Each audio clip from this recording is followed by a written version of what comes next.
Assalamualaikum warahmatullahi wabarakatuh. Alhamdulillah, alhamdulillahi nahmaduhu wa nasta'inuhu wa nastaghfiruh wa na'udzu billahi min syururi anfusina wa min sayyiati a'malina. May yahdihillahu fala mudhillalah wa may yudlil fala hadiyalah. Asyhadu an la ilaha illallah wahdahu la syarikalah wa asyhadu anna Muhammadan abduhu wa rasuluh la nabiyya ba'dah.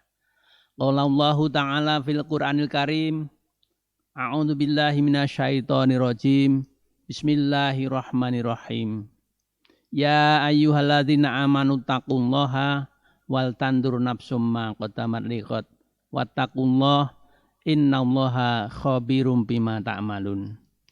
Bapak-bapak, ibu-ibu, utamanya pinesepuh yang saya hormati, para remaja dan adik-adik, rekan-rekan yang saya cintai, marilah pengajian kita mulai. Bismillahirrahmanirrahim. Bapak Ibu yang saya hormati, pada kesempatan ini, marilah saya mengajak untuk senantiasa bersyukur kepada Allah atas segala nikmat yang telah diberikan kepada kita, utamanya adalah kenikmatan yang berupa keimanan dan kesehatan.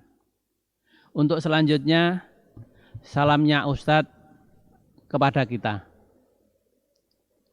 Bapak Ibu yang saya hormati, pada kesempatan ini saya akan sampaikan materi untuk pengajian secara online dengan judul yang sangat sederhana, namun isinya sangat penting, yakni cinta dunia. Cinta dunia. Sebelumnya kita menginjak pada materi, kita lebih baik untuk mengerti apa itu pengertian tentang dunia. Tolong Mas untuk dibaca. Pengertian dunia. 1. Dunia menurut Islam. A. Tempat singgah manusia mencari bekal untuk kehidupan akhirat yang kekal. B. Tempat yang dihuni dengan segala fata morgana atau kepalsuan atau hal yang bersifat khayal yang tidak mungkin tercapai. 2. Dunia menurut kamus. A. Bumi dengan segala sesuatu yang terdapat di atasnya. Planet tempat kita hidup. B. Segala yang bersifat kebendaan yang tidak kekal.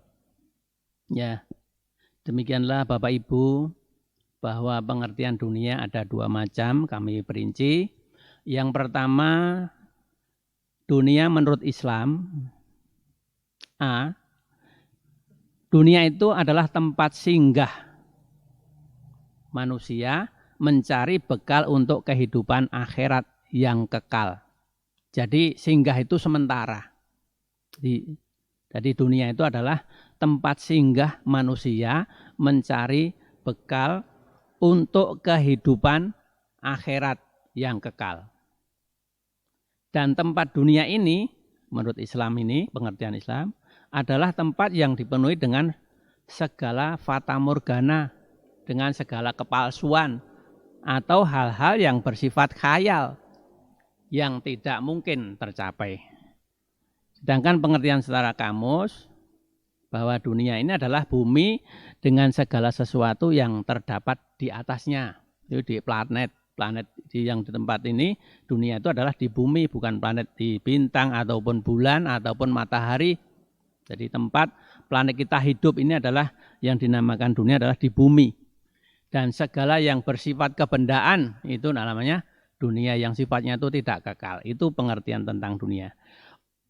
Bapak Ibu yang saya hormati, marilah setelah kita mengerti tentang pengertian dunia, marilah kita perhatikan firman Allah dan hadis-hadis Rasulullah yang mendasari tentang cinta dunia. Untuk itu marilah kita perhatikan firman Allah. Tolong Mas untuk dibaca firman Allah. Jangan sampai keindahan dunia ini membuat kita lupa kepada Allah. Firman Allah dalam Quran surat Al-Hadid surat ke-57 ayat 20. A'udzu billahi minasyaitonir rajim. I'lamu annamal hayatud dunya la'ibun wa lahwun wa zinatun wa tafakhurum bainakum wa takatsurun fil amwali wal aulad kama sali ghaisin a'jabal kuffara nabatuhu summa yahiju fatarahu musfarran summa yakunu hutama wa fil akhirati adzabun syadidu wa maghfiratum minallahi wa ridwan wa mal hayatud dunya illa mata'ul ghurur.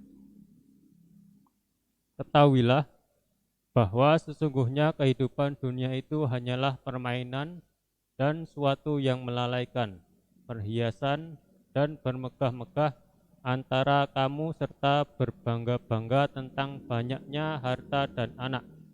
Seperti hujan yang tanamannya mengagumkan para petani.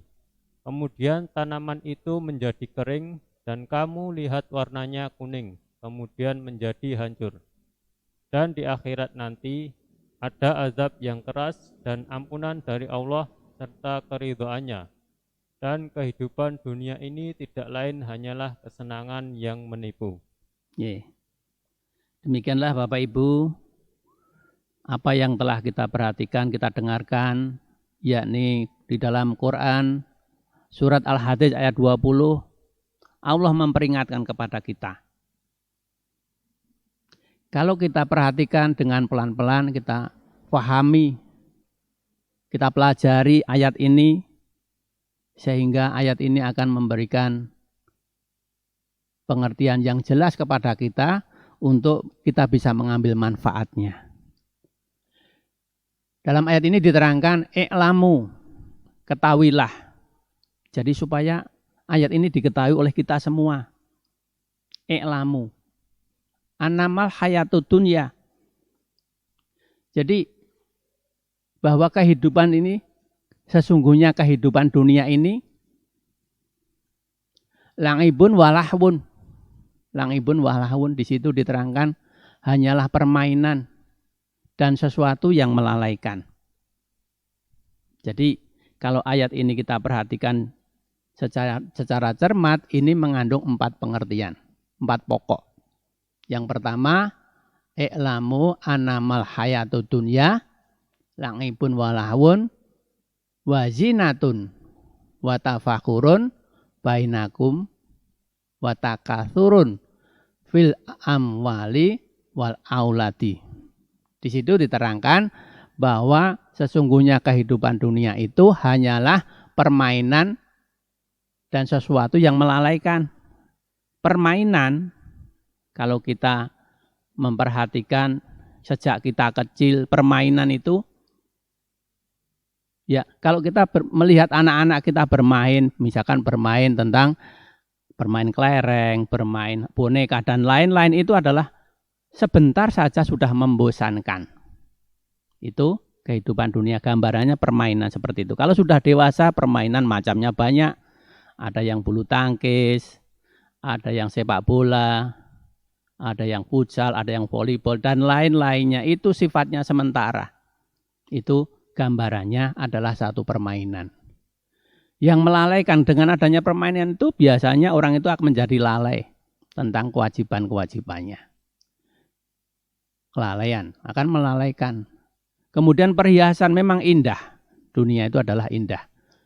Jadi suatu perhiasan digambarkan satu keindahan. Bermegah-megahan. Itu diterangkan, di situ diterangkan wazinatun wa tafakhurun bainakum. Di antara kamu adalah bermegah-megahan.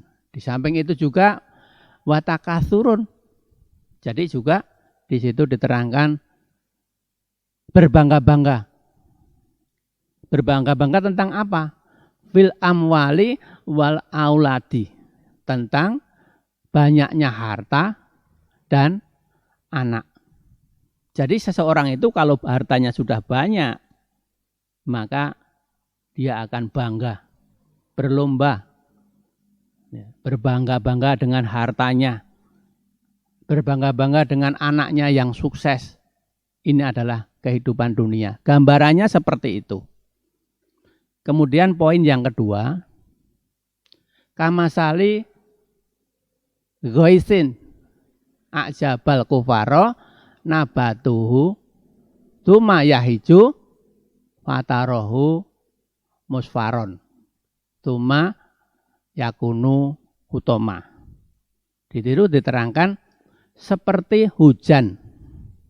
Kenapa dunia dikatakan seperti hujan? Dalam ayat lain diterangkan di dalam surat 42, surat Asy-Syu'ara ayat 28, di situ diterangkan bahwa petani itu sudah putus asa mengharapkan hujan. Sehingga dengan adanya turunnya hujan ini suatu gambaran yang dengan turunnya hujan ini adalah menumbuhkan beberapa macam tanaman-tanaman yang tanaman itu menjadikan petani itu menjadi kagum dengan adanya tanaman-tanaman itu. Mengagumkan para petani. Namun tidak lama dari tanaman yang mengagumkan petani itu tidak lama.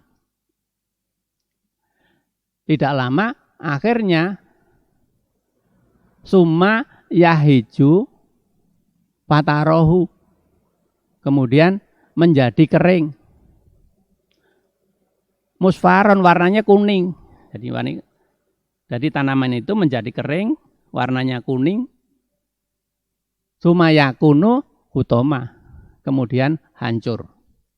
Jadi satu gambaran, Bapak Ibu yang saya hormati, yang poin kedua ini adalah gambaran seseorang itu pada saat kecil itu masih keadaan lemah atau bayi, kemudian setelah menjadi lebih besar, menjadi remaja, kemudian dewasa, menjadi semakin kuat, semakin gagah, semakin menyenangkan. Kemudian setelah tambah tua lagi, akhirnya kekuatannya menurun. Setelah menurun, akhirnya menjadi pikun dan kempot, keriput. Jadi itu adalah gambaran seperti ayat ini diterangkan bahwa kamasali ghoisin, seperti hujan menumbuhkan tanaman, yang tanaman itu menyenangkan petani, yang sebentar saja akhirnya menjadi kering, warnanya kuning menjadi hancur. Itu adalah gambaran. Ayat ini menggambarkan seperti itu. Akhirnya hancur. Kemudian poin yang ketiga dari ayat ini, wa fil akhirati ngadzabun syadidun wa maghfiratun minallahi wa ridwan. Itu yang poin yang ketiga. Dan di akhirat nanti akan ada azab yang keras. Kenapa dengan azab yang keras? Karena seseorang yang tidak mau menurut perintah ataupun dawuh-dawuh dari Allah dan Rasulnya, sehingga nanti akan diazab oleh Allah. Adab dengan azab yang keras. Dia kufur terhadap nikmat Allah, maka dia akan mendapat siksa yang keras. Dan di samping itu juga ada ampunan. Ada ampunan. Wa maghfiratum minallahi wa ridwan.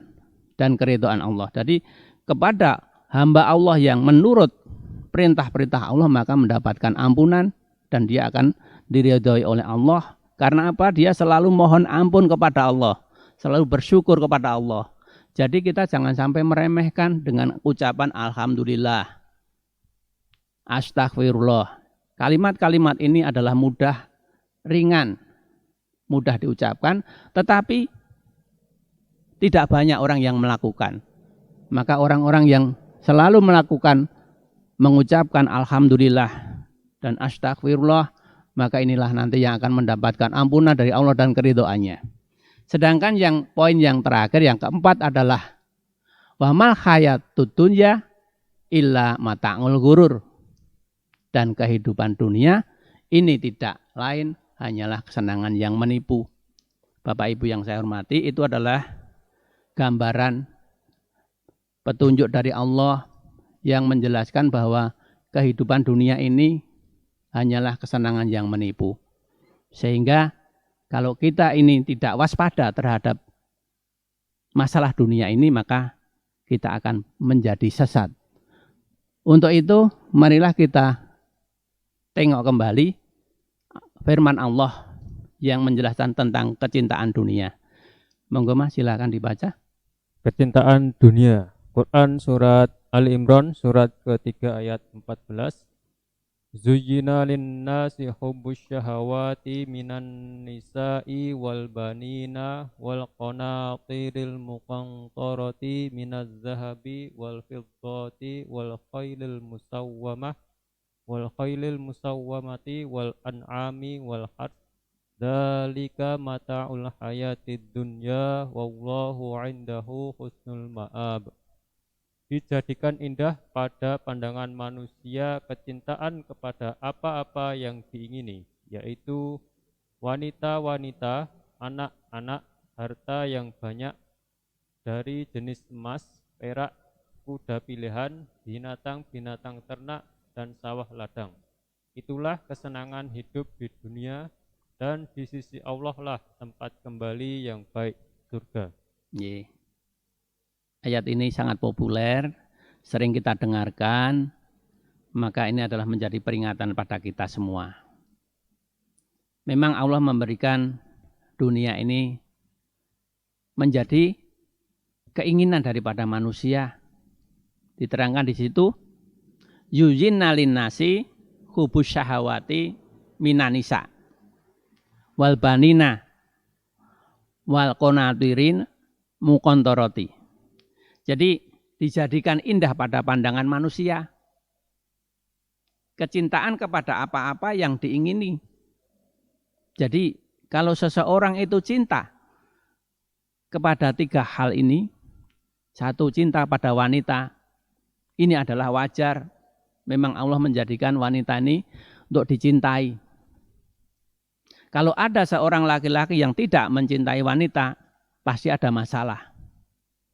Mungkin karena ekonomi, mungkin karena mental, mungkin karena kesehatan dan lain-lain. Kalau seorang pria tidak mencintai wanita, itu pasti ada masalah. Kemudian walbanina itu cinta pada anak-anak. Wajar seorang bapak atau ibu mencintai anak. Ini sudah menjadi naluri manusia, sehingga kalau ada seorang ayah atau ibu sampai membentak-bentak anaknya, bahkan sampai membunuh anaknya. Ada yang terjadi, seorang bapak membunuh anak. Nah, ini pasti ada masalah. Kalau tidak ada masalah, pasti orang itu cinta kepada anaknya. Orang tua pada anaknya itu pasti cinta. Kalau dia itu sampai tidak mencintai anaknya, pasti ada masalah. Bisa juga masalah ekonomi, masalah mental, masalah dan lain-lain itu pasti ada masalah. Kemudian yang ketiga, wal qanatirin muqantarati, yakni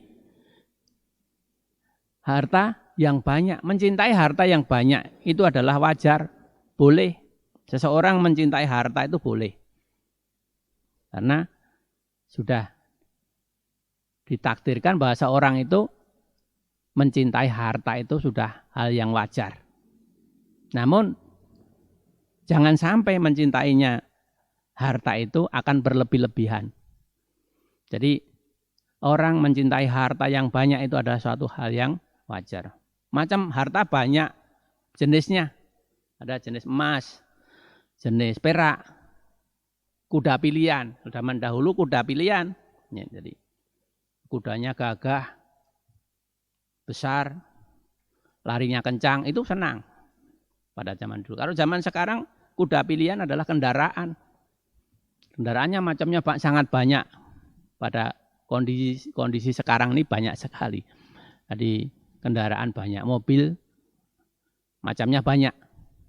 Mobil yang kuat, mobil yang cepat, mobil yang rasanya enak dinaiki dan lain-lain itu adalah menjadi kesenangan dari manusia.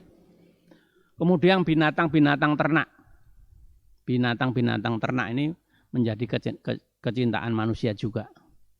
Macamnya banyak juga.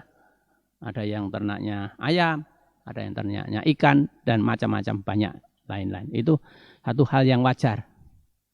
Kemudian ada juga sawah ladang. Orang yang mempunyai sawah ladang juga senang.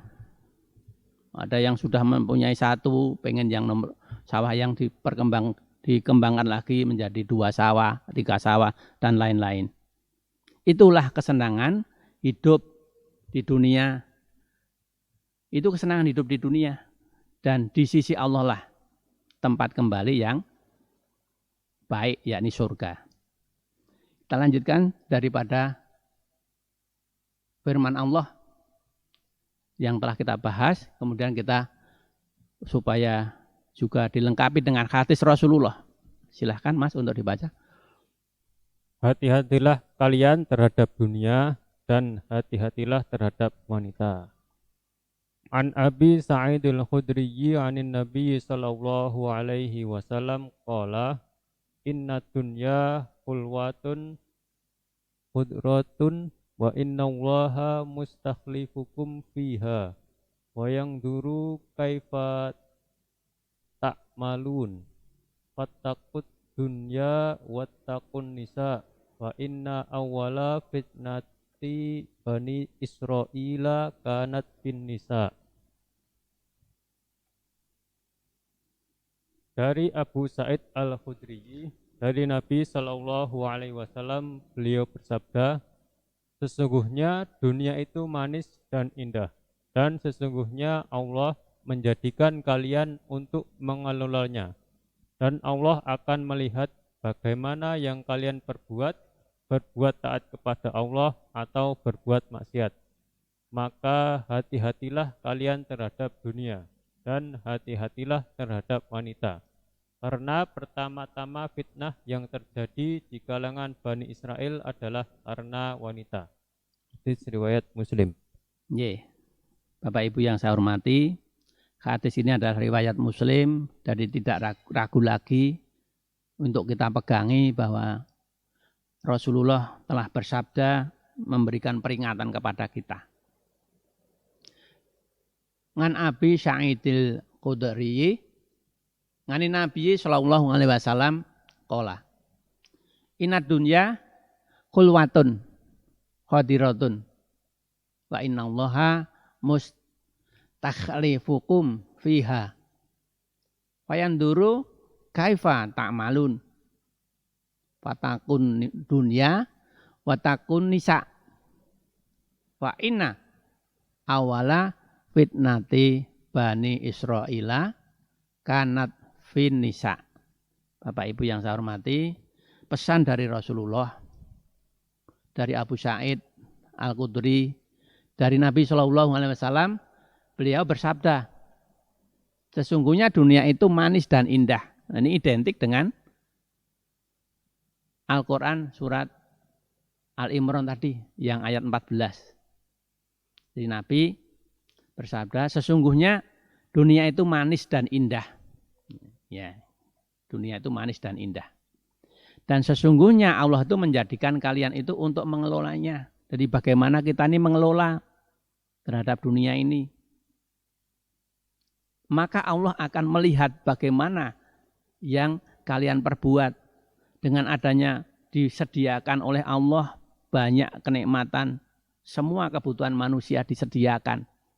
Bagaimana manusia itu akan berbuat untuk mengelolanya. Di situ diterangkan berbuat taat kepada Allah atau berbuat maksiat. Nah, biasanya orang yang berharta atau banyak harta itu cenderungnya ke maksiat. Biasanya itu. Maka di sini berhati-hatilah pesan Rasulullah, maka hati-hatilah kalian terhadap dunia. Dan hati-hatilah terhadap wanita. Karena mengapa demikian? Karena pertama-tama fitnah yang terjadi di kalangan Bani Israel itu adalah karena wanita. Jadi godaan wanita ini bisa menjerumuskan seseorang menjadi maksiat. Bapak Ibu yang saya hormati, demikianlah hadis Rasulullah riwayat Muslim yang berpesan supaya kita ini berhati-hati terhadap dunia. Ya, supaya tidak lengah terhadap dunia.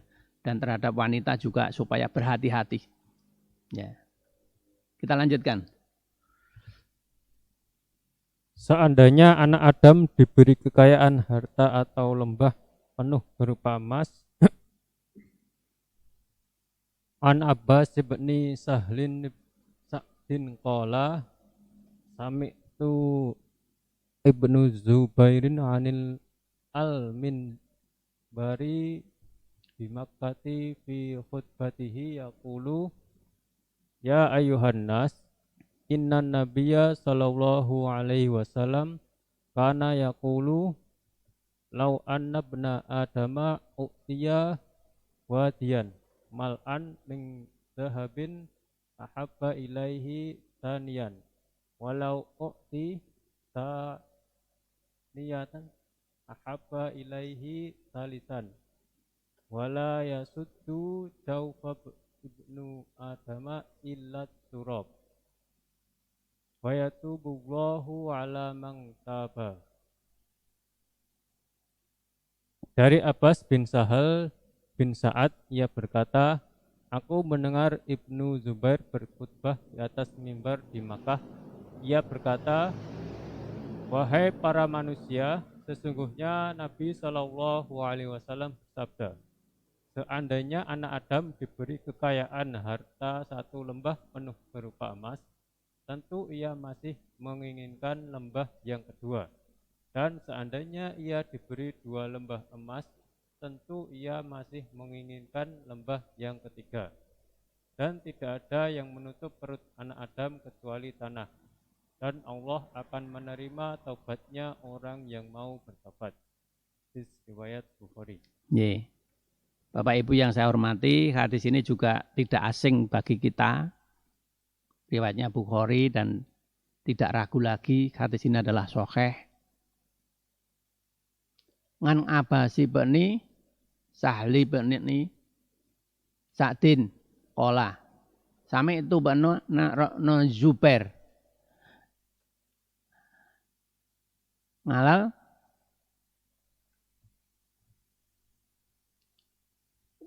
yang di sini diterangkan dia pada saat itu khotbah ya ayuhan nasu inna nabiyya sallallahu alaihi wasallam kana yaqulu lau ana bena adama u'tiya wahdiyan mal'an min zahabin. Yang di sini terangkan dari Abbas bin Sahal bin Sa'ad, ia berkata, aku mendengar Ibnu Zubair berkhutbah di atas mimbar di Mekah. Ia berkata, wahai para manusia, ya saat khutbah itu dia katakan, wahai para manusia, sesungguhnya Nabi SAW pernah bersabda. Apa sabdanya? Seandainya anak Adam, manusia itu, anak Adam, diberi kekayaan harta, 1 lembah penuh. Apa itu lembah? Lembah itu adalah di kaki gunung, dataran rendah, yang di sampingnya itu ada sungai-sungai. Jadi tanah yang dataran rendah, di sampingnya itu ada sungai-sungai. Di kaki gunung itu adalah namanya lembah. Nabi SAW, seandainya anak Adam itu diberi kekayaan harta, 1 lembah penuh berupa emas. Dan tadi dikatakan bahwa manusia itu cintanya terhadap harta itu macamnya banyak, ada emas, ada perak.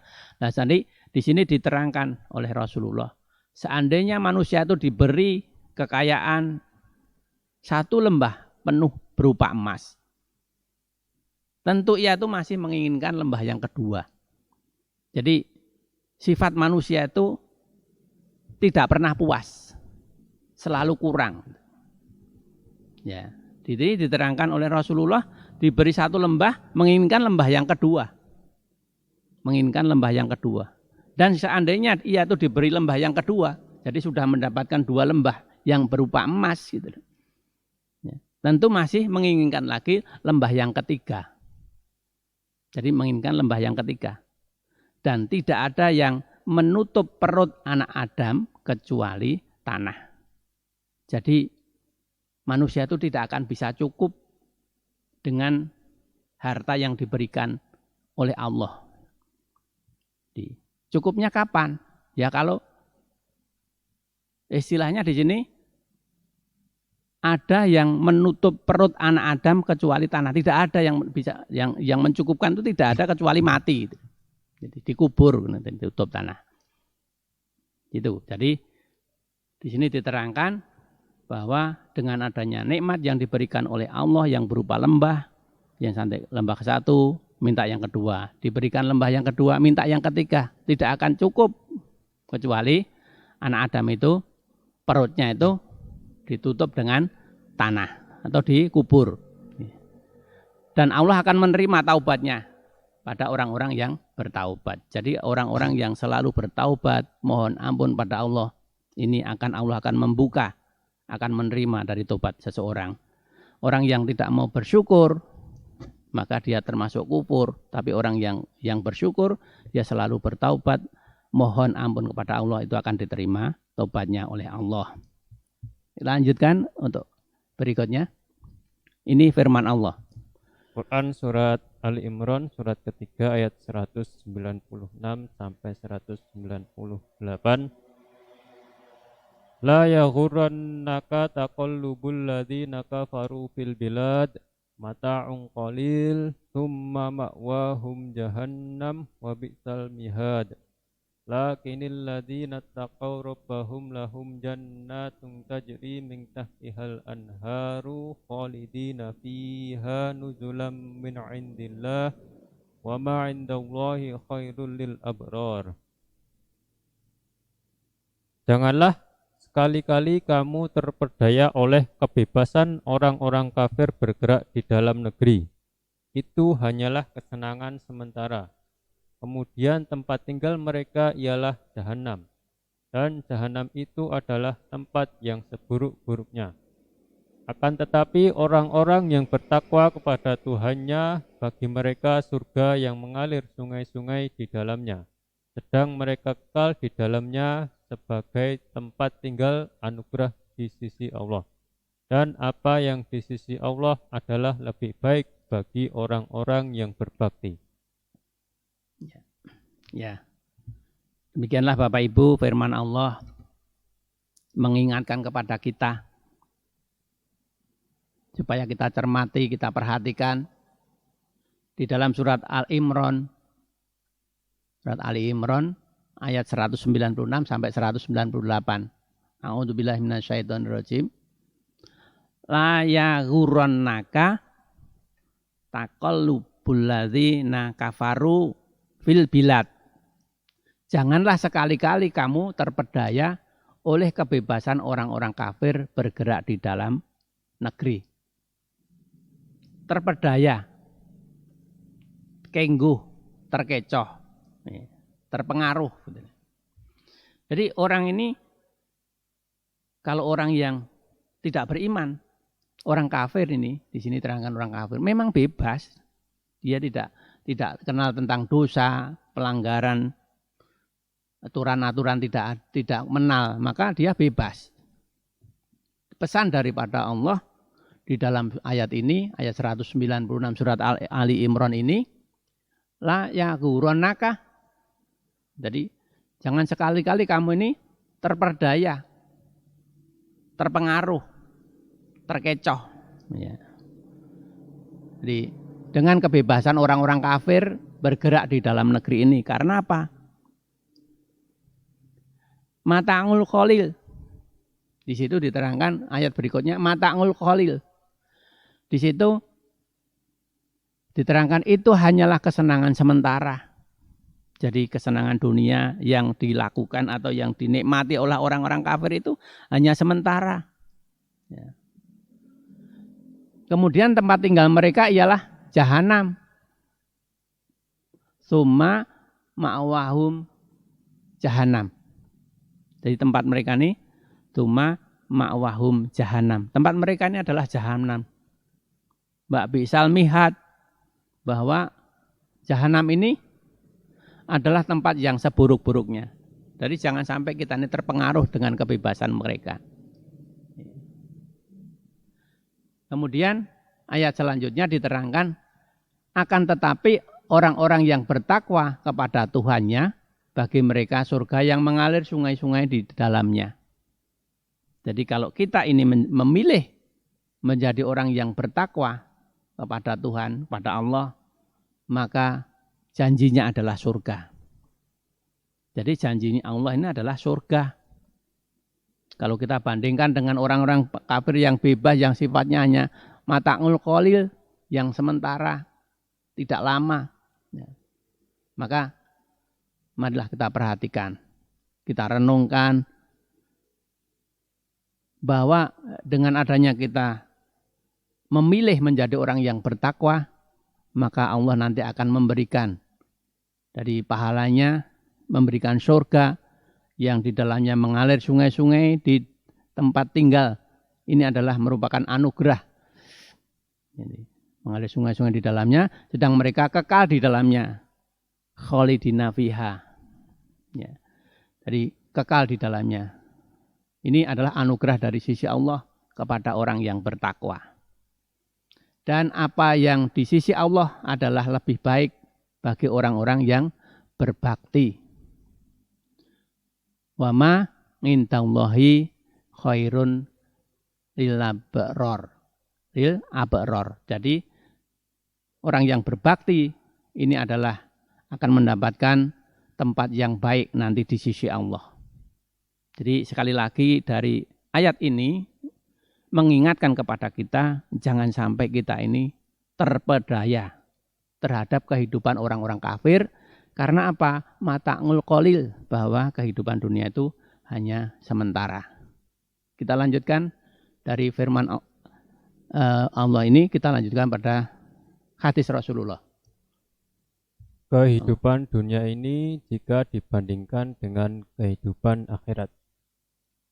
An Qaisin qala sami'tu mustawridan akha bani Fihrin yaqulu qala Rasulullah sallallahu alaihi wasallam mad dunya fil akhirati illa mithlu ma yaj'alu ahadakum isba'ahu hadhihi wa asyara Yahya bisibabati fil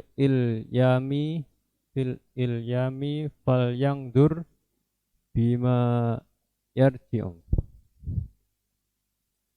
Dari Khais ia berkata, aku mendengar Mustaurid saudara dari Bani Fihr berkata, Rasulullah Shallallahu Alaihi Wasallam bersabda, demi Allah, tidaklah kehidupan dunia ini jika dibandingkan dengan kehidupan akhirat, kecuali seperti salah seorang di antara kalian memasukkan jarinya ini ke dalam laut. Yahya, perawi, sambil menunjukkan jari telunjuknya. Maka lihatlah seberapa air yang menetes kembali. Hadis riwayat Muslim. Ya, hadis ini juga tidak asing bagi kita. Hadisnya riwayat Muslim. Ngan Qaisin qala sami itu mustauridan bani Firin yaqulu qala Rasulullah sallallahu alaihi wasallam wallahi mad dunya fil akhirati ila mislu ma yaj'alu ahadukum isba'ahu hadhihi wa asyara Yahya bis sababati fil yami fal yandur bima yarji'u, yang artinya jadi dari Qais ia berkata, aku mendengar Masaurid saudara dari Bani Fihr berkata, Rasulullah SAW bersabda, demi Allah, tidaklah kehidupan dunia ini jika dibandingkan dengan kehidupan akhirat, kecuali seperti salah seorang di antara kalian, di antara kita ini, memasukkan jarinya ini ke dalam laut. Masukkan jarinya dari telunjuk nih dia. Di Bari Perawi ini sambil menunjukkan jari telunjuknya bahwa ibaratnya itu memasukkan jarinya di air laut. Maka lihatlah berapa air yang menetes kembali. Jadi bandingannya itu bukan air gelas, air sumur, atau air kolam, tapi air laut. sangat jauh sekali perbandingannya antara dunia dengan akhirat. Jadi kalau kehidupan dunia ini jika kita bandingkan dengan kehidupan akhirat ini sangat jauh. Maka Bapak Ibu yang saya hormati, marilah kita perhatikan benar-benar, kita bersungguh-sungguh untuk bisa mencapai bagaimana kehidupan akhirat ini kita bisa termasuk orang-orang yang beruntung. Jadi termasuk orang-orang yang beruntung. Ini perbandingannya sangat jauh. Ibaratnya itu antara air laut dengan air yang netes dari jari telunjuk tadi. Ini hadis Muslim yang dijelaskan oleh Rasulullah. Lanjut. Lihatlah kepada yang di bawah kalian. An Abi Hurairah qala Rasulullah sallallahu alaihi wasallam, ungduru ila man huwa asfala minkum wala tangduru ila man huwa fawqakum fa innahu ajdaru an la tazdaru ni'matallahi alaikum.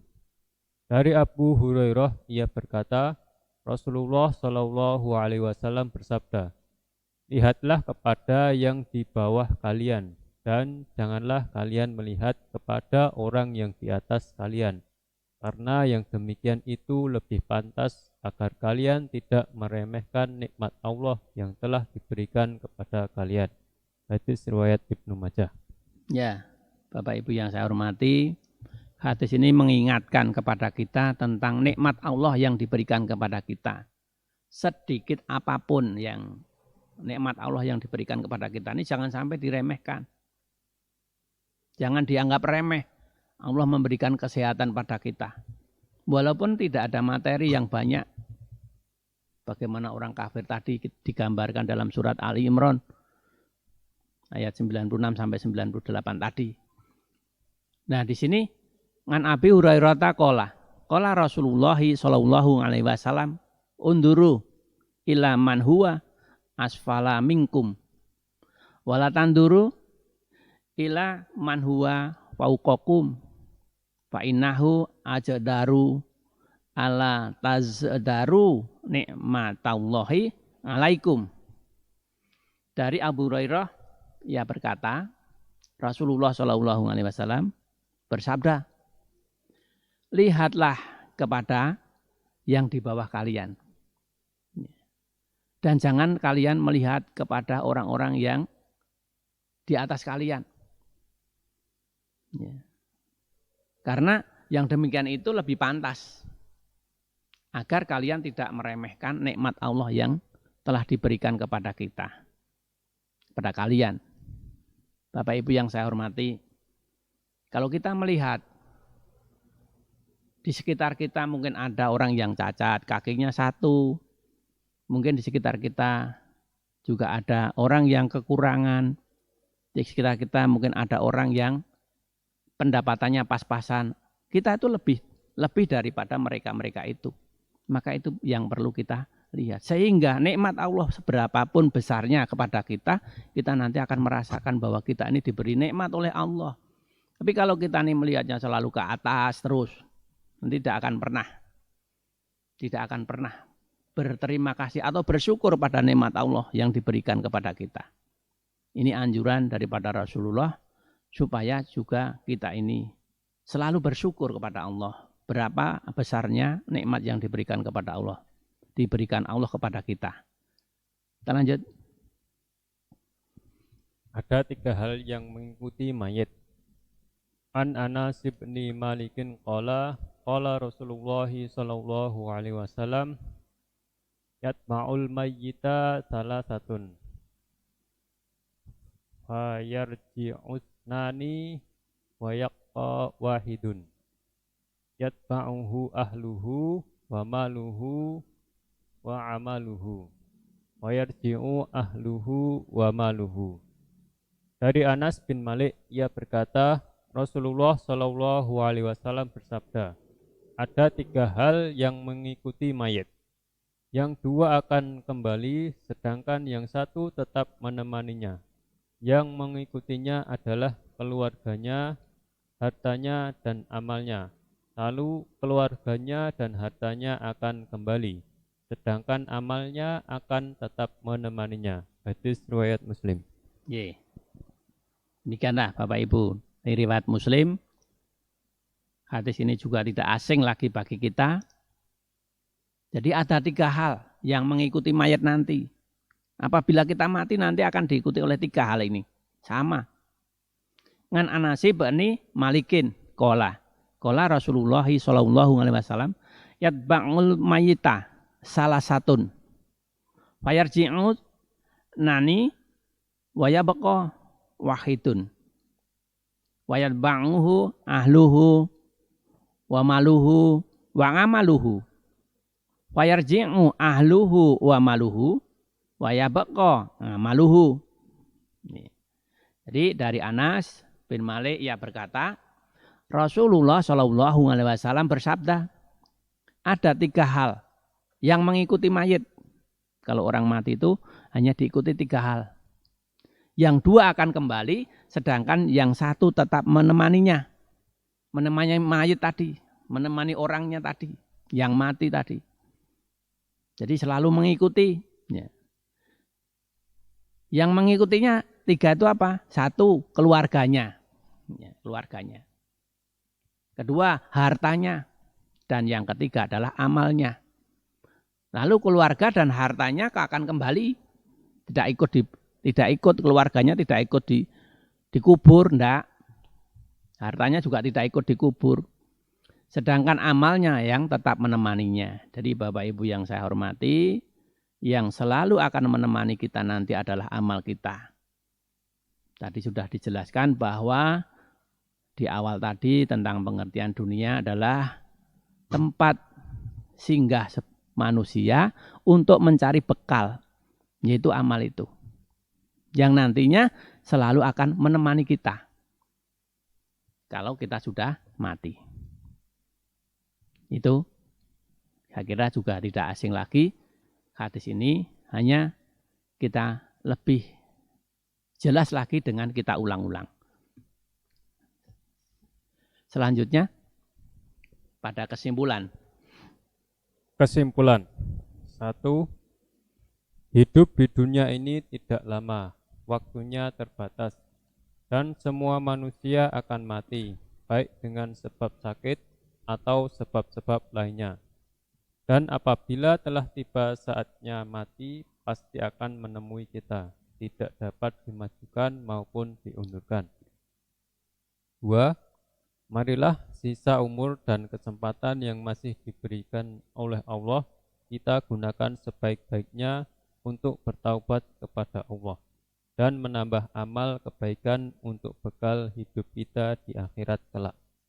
Ya, Bapak Ibu, pada kesempatan ini sudah sampai pada kesimpulan. Kesimpulan yang dapat kita ambil bahwa hidup di dunia ini tidak lama. Waktunya terbatas.